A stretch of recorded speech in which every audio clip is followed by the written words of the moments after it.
Hello, Omaha, and welcome back to Keep Moving Forward, a table talk for the City of Omaha Human Rights and Relations. I'm Laura Aite, and thank you for joining us last week as we discussed the enforcement division of our department and how the complaint process works. Today, I'm pleased to welcome and introduce our special guest, who's here to talk with us about Black History Month. Our guest is a native of Omaha, Nebraska, with an extensive background in higher education and the nonprofit community. He's worked as an academic dean, manager of academic advising, and adjunct professor for Bellevue University, Metropolitan Community College, and Omaha School of Massage and Healthcare. He currently works as the executive director for the Great Plains Black History Museum. He also serves on the board of directors for several nonprofits, including At Ease USA, Boy Scouts of America Mid-American Council, the Omaha Community Council for Racial Justice and Reconciliation, as well as 100 Black Men of Omaha, where he co-chaired their annual African American History Challenge. He received a graduate degree in management and is currently working towards his PhD. He's also graduated from the Nonprofit of the Midlands Executive Institute class, as well as Leadership Omaha. Last, but certainly not least, he's a veteran of the United States Navy and married with 3 successful adult children, as well as 4 grandchildren. Please join me in giving a warm welcome to Mr. Eric Ewing. Thank you. Glad to be here. Appreciate you inviting me. Yes, thank you so much for coming today, and we are excited to learn from you and learn about your museum. Yes, we're very glad to have you here today. I'm glad to be here. And so, Mr. Ewing, can you tell us how the history and the creation of the museum and how it got started? Yeah. Well, Great Plains Black History started back in 1976.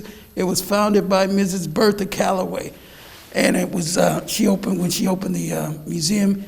It was located in the old Webster building on 23rd and Lake Street. That's a historical building in itself, and it was an honor for the museum to one time call that space home. Wonderful. That's great. And how long has the museum been in Omaha? Well, it started in 1976, and Mrs. Calloway ran it until the mid-1990s, and then she grew ill. Her family members ran it for a period of time, and then it went dormant for a little while, and then there was another board that was formed and rejuvenated it, and it's been providing service to the community now for roughly about 9 to 10 years. Okay, great. And where is the museum located? Is it still at the same location? No, it's currently located in the historical Jewel building at 2221 North 24th Street. That's the home of the Dreamland Ballroom. Right, yes, that's great. And Mr. Ewing, how long have you served as the executive director there for the museum? Well, February 1st will be my 4th year. I came on board when we were out at the lovely, as I joke with folks, the lovely and beautiful Crossroads Mall. Oh. And the only time we tend to get visitors if someone happened to stumble across us. And when I came on board, one of my goals was to reopen somewhere in the North Omaha community where it was founded. And I actually wanted to open up and be back in North Omaha by October 1st. And I envisioned us having a corner spot. And when you come down to the museum, you'll see that the fact that we're on a corner spot, we're beautiful view, and we opened our doors there October 1st of 2017. That's great. Well, congratulations on coming up on your 4th Yes. anniversary there. Yes. Sounds like you guys are Time flies. Right. Yeah. Definitely time flies. Yeah, it sure does. And I wanted to ask you if you could tell us kind of about the mission of the museum. Well, I was going to jot it down. We just finished updating our strategic plan, and we actually changed our mission. Oh. But one of the 3 of the key things it focuses on is celebrating, preserving, and educating people on the rich history of African Americans. That's great. Um, so it sounds like the museum has a long history serving the Omaha community. Could you tell us a little bit about some of the current exhibits or current historical features that you have at the museum?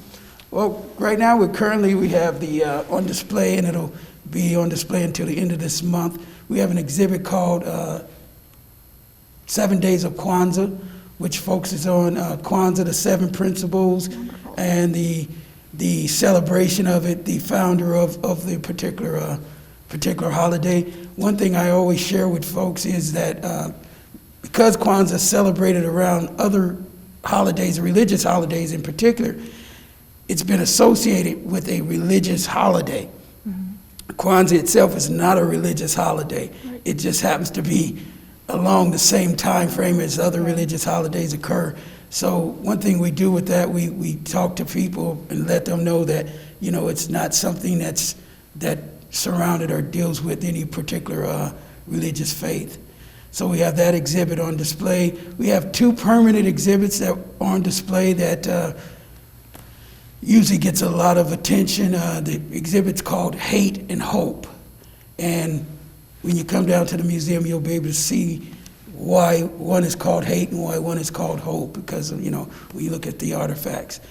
We have a condensed exhibit that's normally quite a bit larger, is called 24th and Glory, which focuses on the various African Americans, athletes that have come from the North Omaha area.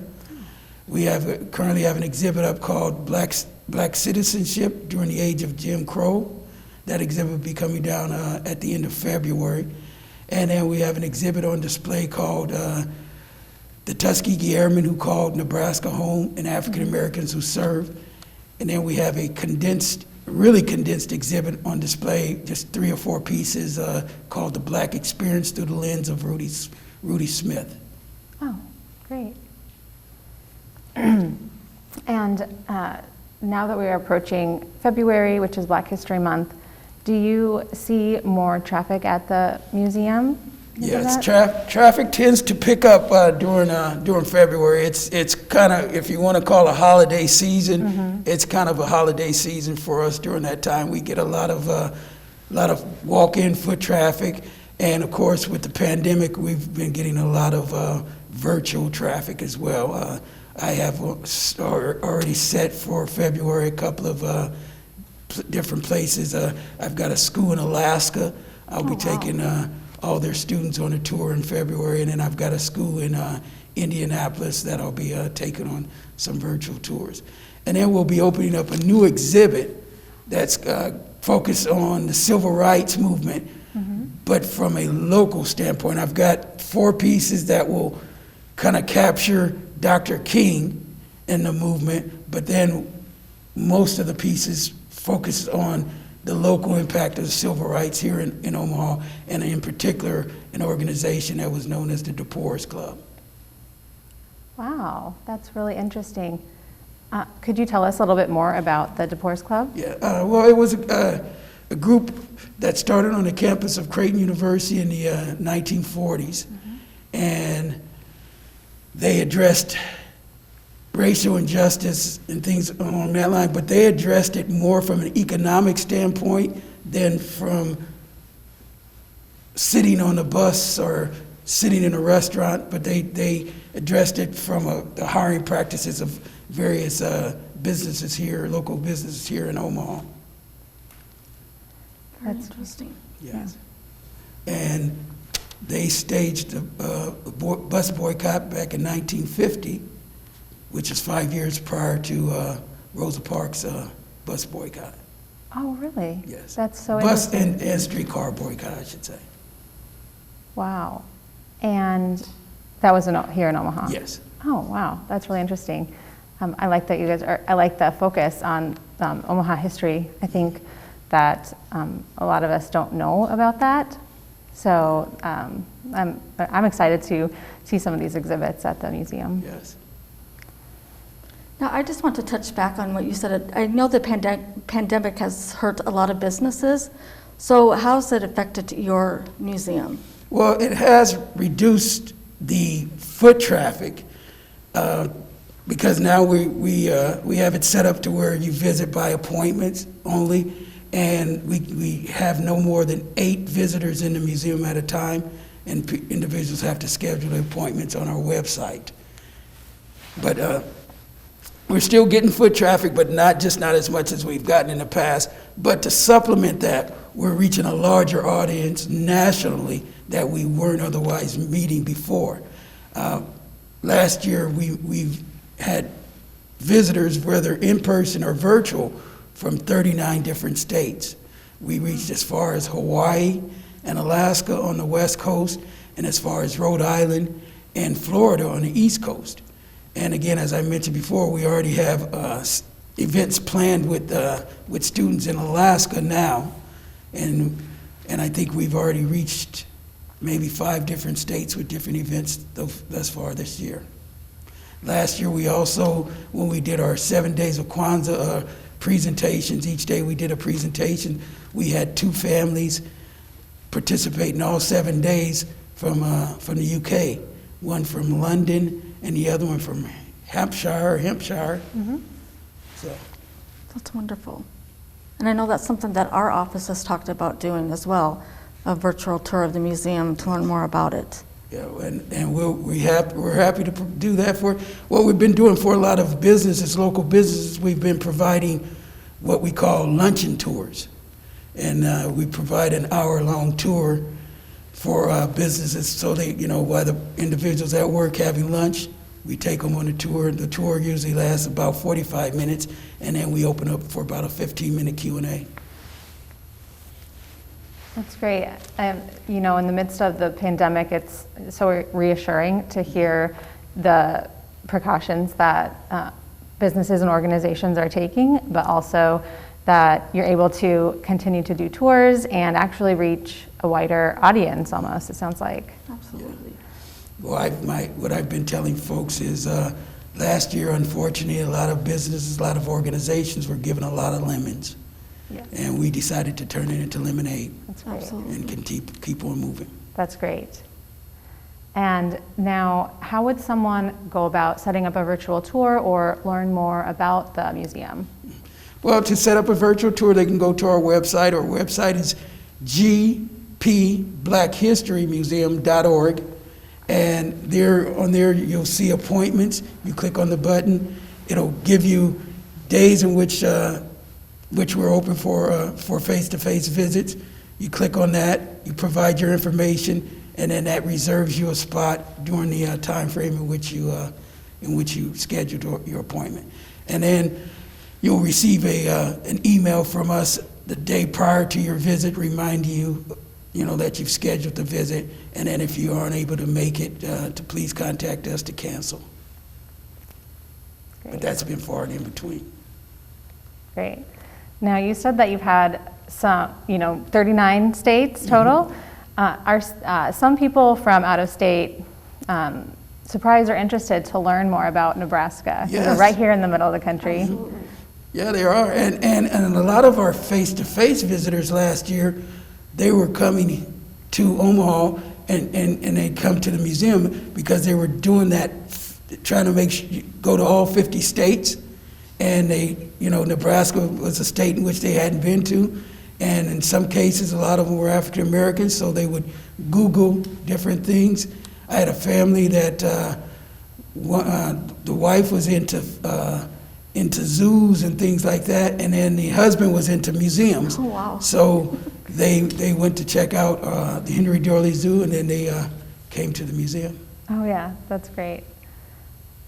As a matter of fact, the tour that I have set up with the school in Indianapolis, the principal had come here last fall, and he reached back out to me to schedule that virtual tour for his students. Oh, great. So, as we talked about earlier, hearing your extensive background and service to the Omaha community, you're also on the board of directors for the Omaha Community Council on Racial Justice and Reconciliation. So, could you tell us a little bit about the history and the creation of that council? Yeah. Well, that council was formed Basically, initially we got together because to do a reconciliation event surrounding Will Brown. In 2019 was the 100th anniversary of his murder, and we wanted to bring awareness to the local community on that tragic event. And there's an organization called the Equal Justice Initiative located out of Montgomery, Alabama. Right. And they work with various organizations to provide markers and events to recognize those horrible events. And they don't work with just an individual. If the Great Plains Black History Museum, if we had called them up saying, hey, we want to do this, then they would not necessarily just work with us. It has to be a coalition of different organizations or different businesses that collaborate and work together to get, to make the event happen. So we have the Great Plains Black History Museum was one of the collaborators. You have the NAACP, you have the Urban League of Nebraska, you have the City of Omaha, you have Creighton University, who's been a real strong advocate, and we had UNO and Black Votes Matter. And if you're going to watch this and I didn't mention your organization and you participated, I apologize, but those were pretty much the core groups that worked with it. And we initially, when we got together, we were focused on that event. But as we talked, we didn't want to have that event happen and then it just disappears. Right. So we wanted to work on something beyond just that event. So we kind of, with the group, we kind of set some parameters. Again, we came up with the title, which I finally, have captured all the all the letters and what it stands for. And so then with that, we wanted to have some impact that could impact and affect today versus just featuring the tragic incident that happened with Will Brown, but to look at how we can be effective and make change for today as well. That's great. And I know that the council has been working hard to work for racial justice for Omaha.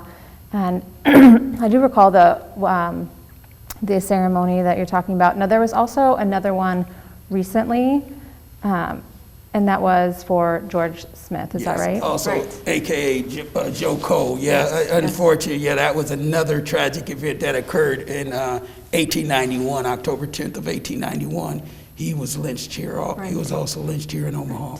And there was an event that we did, and I think under the circumstances, practicing safe distancing and the weather, Right. I think it went went Absolutely. well. Yeah, it did. It went great. And everyone's braved the cold weather that day, but it went great. And I appreciated those ceremonies that you had. And they were powerful ceremonies that I hope continue. Yeah, and I wanted, the goal is to bring awareness. Absolutely. They talk about, knowing our past, history, so we don't have it reoccur, especially if it's bad. Now, if it's something good, and it's good for the whole, then that's fine. But if it sparks violence and things like that, we want to be aware that, how to prevent it from reoccurring. Right. Right. And that is very relevant right now, given the last year and some of the injustice and that was brought to light, became more aware in our society. Do you have anything to say about that, or anything that the museum is focusing on in terms of that? Well, we are actually planning on putting together an exhibit that kind of focuses around that. And it's going to be a video exhibit, and what we're going to be doing is interviewing folks and asking them, how has this impacted you on a personal, professional level? We're doing something similar right now with the pandemic, we're working with UNO and the Service Learning Department and the Social Work Department, and I'm having students who are majoring in social work are going to be interviewing local African Americans to get their take on the pandemic and the impact on them professionally and personal. And then we're going to do something similar with the civil unrest as well. And those will be exhibits that will be featured on our website. And then we'll also have them on a monitor at the museum where they're running on a loop for folks to watch. That's great. Yeah. Great way to combine history with the present. Yes. Yeah. I definitely admire all of the work that the museum is doing. Absolutely. Yeah, we're working on a really interesting exhibit now as well. It's called, for lack of a better name for it right now, it's called Street Signs. Oh, okay. And there's two reasons why I'm doing it. A couple of years ago, every 2 years, Omaha has Native Omaha Days. And you have a lot of folks that are from Omaha that come back to the city. A couple of years ago, we had an exhibit up focusing on 24th and Glory, and there was one of the persons that was featured in the book and has a street named after him. And I didn't know who he was or the fact that he had a street named after him. And I felt bad because I didn't know who he was. And so I went around and I found where the street was and I read up a little bit on him. And then last year I was driving somewhere and I look up and I saw a street sign with my cousin's name on it. And I said to myself, I wonder how many folks even know who he is. Right. We see these street signs with these individuals' names on them, but we don't, have a clue to who they are. Right. And so I said, well, this might be an opportunity to take history and art and combine it. And so what I'm looking to do is get the actual names of African Americans who have had street signs named after them, get a bio on them, a photo, and a street sign.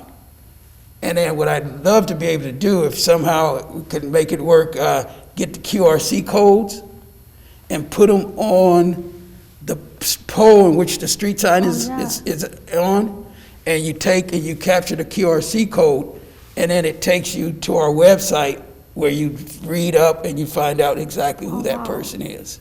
So incorporate technology Yes. with the, that's awesome. Yeah. And that way I think it's something that will attract the younger audience. Yes, because they always have their phone with them. Yeah, and keep it relevant, because when you say museums to the younger generation, right. they think old and dusty, Right, and and so I want to try to bring something more modern, but still stay on the side of history and educating folks. Right, Yeah, that's great. That's a great idea. absolutely. So Excited yeah, to see those are the that. three kind of big things that I want to do to kind of bring technology into history and into the museums. Great. That's a great idea. Well, I think we're almost out of time for today. Absolutely. Yeah. So, Mr. Ewing, I would just like to thank you so much for joining us today. It's been a pleasure having you on here, learning more about the museum. I'm sure there's so much more that we could talk about and learn. Oh, yes. Admire your knowledge of history.